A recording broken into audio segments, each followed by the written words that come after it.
আসসালামু আলাইকুম। কেমন আছেন সবাই? দূরে বা কাছে যে যেখান থেকে আমার এই ভিডিওটা দেখছেন, সবাইকে জানাচ্ছি শুভ সকাল। আজকে শুক্রবার। আজ সকাল, সকাল রান্নাঘরে চলে এসেছি। খিচুড়ি রান্না করব। তাই লাল চাল বেছে নিলাম।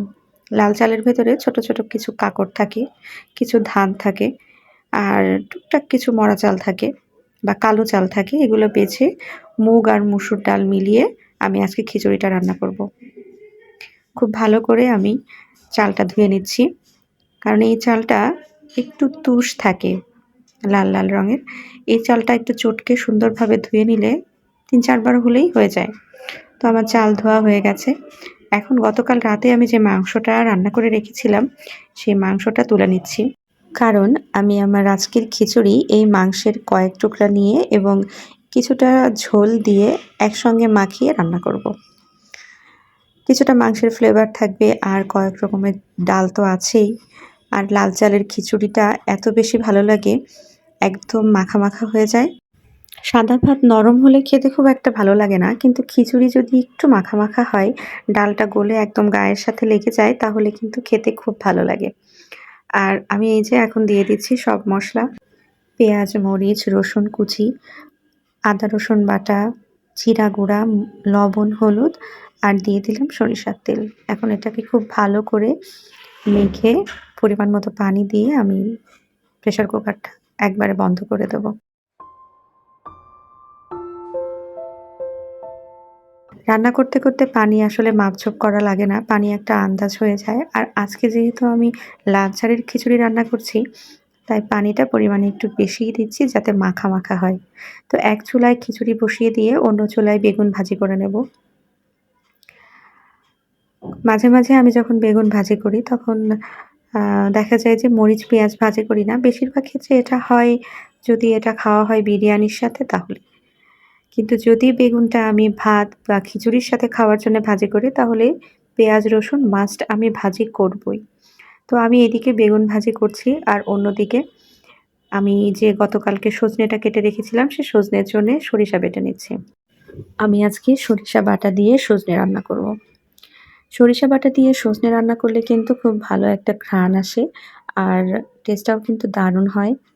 একদম মাখা, মাখা করে রান্না করলে সজনের যে মসলাটা হয় সেই মসলা দিয়েই খাবারটা একদম চেটেপুটে খাওয়া যায়।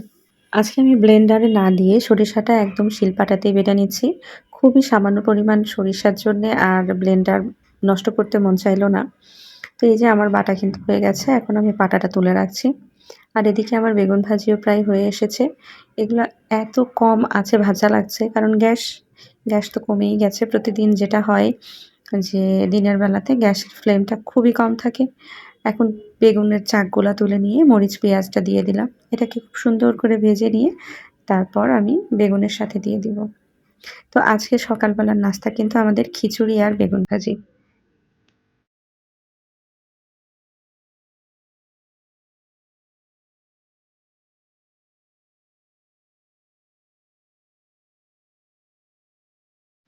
বেগুন ভাজির মরিচ পেঁয়াজ তুলে নিয়ে এই ফ্রাই প্যানেই আমি ঢেঁড়স ভাজিটা করে ফেলবো। আজকে আমার রান্নাবান্না একটু সকাল, সকাল হয়ে যাচ্ছে। মরিচ পেঁয়াজগুলো হালকা করে ভেজে এর উপরে দিয়ে দিলাম আমার সবজিটা। আর সবজির উপরে দিয়ে দিলাম লবণ, হলুদ। এখন খুব ভালো করে মিশিয়ে ঢেকে দেবো। আমি কিন্তু ঢেঁড়স খুব বেশি ঢেকে রান্না করি না। ঢেঁড়স খুব বেশি ঢেকে রান্না করলে আমার কাছে মনে হয় যে এটা একটু পিচ্ছিল, পিচ্ছিল হয়ে যায়। তো খুব শর্ট প্রসেসে আমি রান্নাটা করে ফেলেছি। তবে যতটা দ্রুত দেখা যাচ্ছে এতটা দ্রুত কিন্তু কখনোই রান্না করা সম্ভব না। তো আমার ঢেঁড়স ভাজি রান্নার পর একই ফ্রাই প্যানে আমি আবার সজনে রান্নার জন্য তুলে দিয়েছি। মরিচ, পেঁয়াজ আর মশলাপাতি সব কিছু দিয়ে একসাথে ভেজে নেব। আর মশলাগুলো দেওয়ার পরে সামান্য একটু পানি দিয়ে কষিয়ে নেব।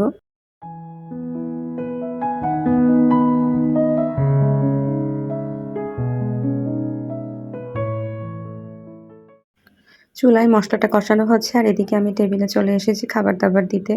খাবার-দাবার গোছগাছ করার পরে এখনও কেউ টেবিলে আসেনি। তো এইজন্য আমি চলে এলাম সবাইকে আরেকবার ডাকাডাকি করার জন্যে। তো এখনও যখন কেউ আসে নাই ভাবলাম যে আমার বাকি কাজটুকু আমি সেরে ফেলি। মসলাটা মোটামুটি যখন কষানো হয়ে গেছে তখন আমি সজনেগুলো দিয়ে দিচ্ছি। সজনেগুলো খুব ভালো করে মসলার সাথে মিশিয়ে এটার সাথে দিয়ে দিব একটু পানি আর তারপরে দিয়ে দিচ্ছি সরিষাটা। সরিষাটা আমি সামান্য একটু পানি দিয়ে মেখে নিলাম। কারণ সরিষা যখন আমি বেটেছি তখন কিন্তু বেশ শক্ত, শক্ত অবস্থাতেই ছিল। আর এখন সামান্য একটু পানি দিয়ে দিলাম। আর এই যে পানিটা আমি সজনেতে দিয়েছি এই পানিতেই আমার রান্নাটা কমপ্লিট হয়ে যাবে। এক চুলায় সজনে রান্না হচ্ছে, অন্য চুলায় আমি আবার একটু দুধ জাল করে সামান্য একটু সেমাই রান্না করে রাখবো। বাচ্চারা মাঝে, মাঝে একটু সেমাই, সুজি, পায়েস এ ধরনের খাবার পেলে কিন্তু বেশ খুশি হয়।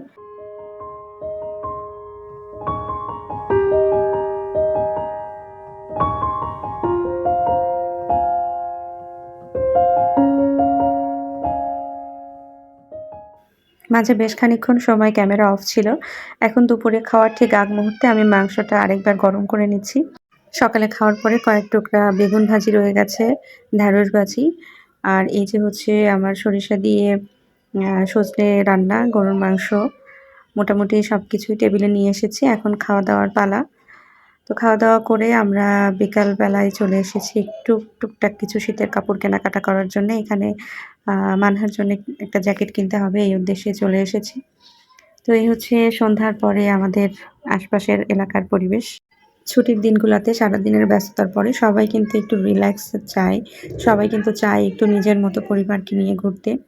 আমরা এই যে এখানে চলে এসেছি এই দোকানটা থেকে মানহার জন্য কয়েকটা কাপড়-চোপড় কিনতে হবে। তো মানহার কাপড়গুলা বেশ পছন্দ হয়েছে।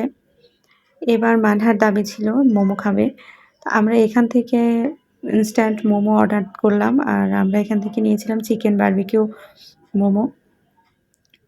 সত্যি বলতে আমি যতগুলা মোমো খেয়েছি তার ভেতরে বেস্ট মোমো ছিল এটা। এদের মাংসের পুরটাও যেমন সুন্দর, এদের আ উপরের র‍্যাপের যে অংশটা এটাও কিন্তু খুবই মজার। আর রান্নাটা খুব ভালো হয়েছে। সবচেয়ে বেশি ভালো লেগেছে সসের সাথে মিশিয়ে খেতে। আমাদের কেনাকাটা কমপ্লিট করতে, করতে কিন্তু বেশ রাত হয়ে গিয়েছিল। তো আমাদের এখন বাসায় ফেরার সময় হয়ে গিয়েছে। এখন আমরা বাসায় ফিরছি। তো আজকের ব্লগটা এই পর্যন্তই। সবাই ভালো থাকবেন, সুস্থ থাকবেন। আমাদের জন্য দোয়া করবেন। আল্লাহ হাফেজ।